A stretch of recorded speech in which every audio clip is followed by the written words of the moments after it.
Hey everyone, welcome back to Walk and Study.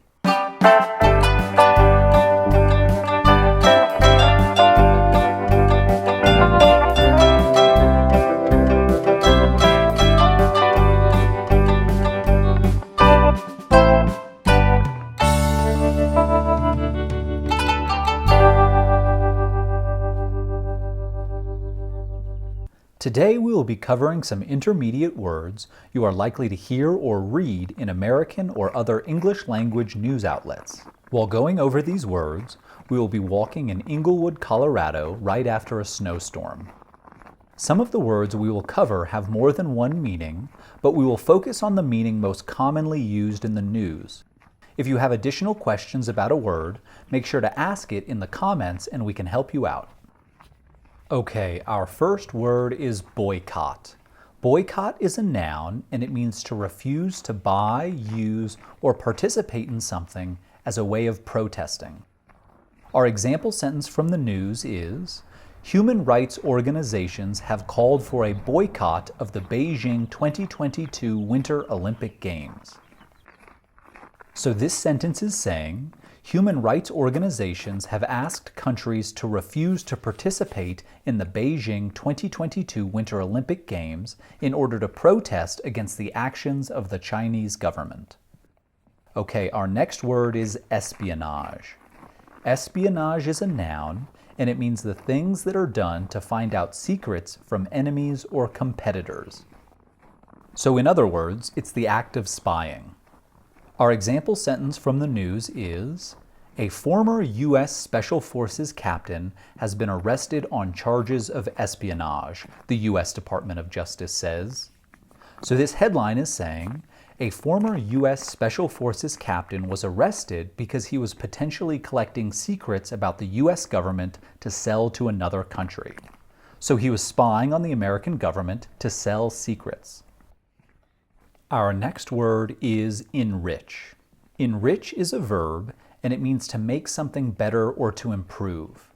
Our example sentence from the news is, emptying the dishwasher can enrich kids' mental health. So this headline is saying, emptying the dishwasher can improve children's mental health. Okay, our next word is vacate. Vacate is a verb, and it means to leave, and it is often used to talk about leaving a position or a job. For example, we could say, Kamala Harris vacated her seat in the Senate to become the Vice President of the United States. So Kamala Harris left her position as a senator to become the Vice President. Our next word is surveillance. Surveillance is a noun, and it is the act of carefully watching someone or something, especially in order to stop or discover a crime. Using surveillance in a sentence, we could say, after the third burglary in the neighborhood, the police increased their surveillance to catch the thief. So the police increased the time they spent watching the neighborhood to stop the burglaries and catch the thief. Our next word is trajectory. Trajectory is a noun, and it means a path or line of development. It can be used to describe the path of a project, a plan, or a process. Using trajectory in a sentence, we could say, the project was following the trajectory that managers predicted. So the project was following the path that was predicted by the managers. One important thing to know about this word is that trajectory does not always suggest improvement or progress. There can be ups and downs, or even just downs, in a trajectory. For example, we could say, my career trajectory looked gloomy after I was fired from my job. So my career path looked dark after I was fired.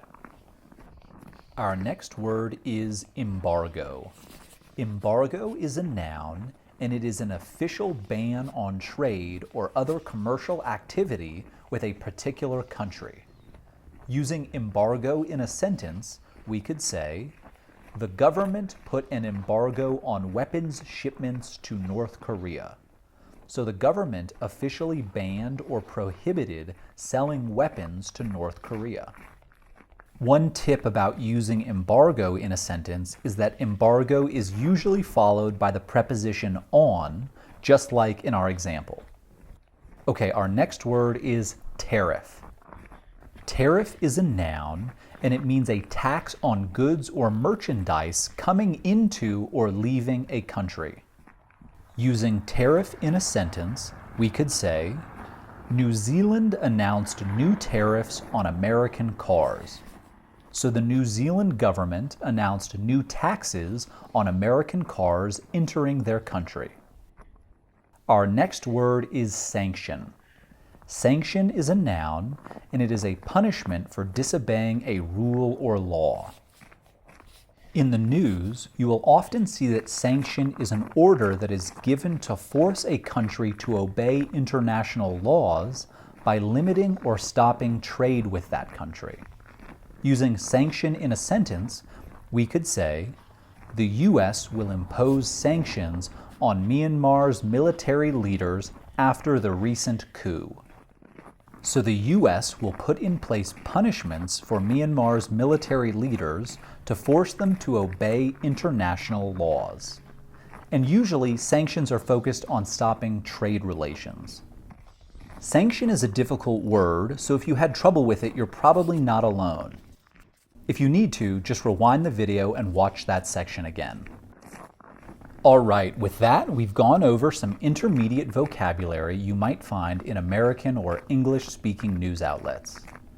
I hope this lesson was helpful to you all. As always, subscribe below, give us a like if you found this video useful, and let us know in the comments section what else you'd like to learn about or see in our next walk and study lesson. Thanks everyone, take care.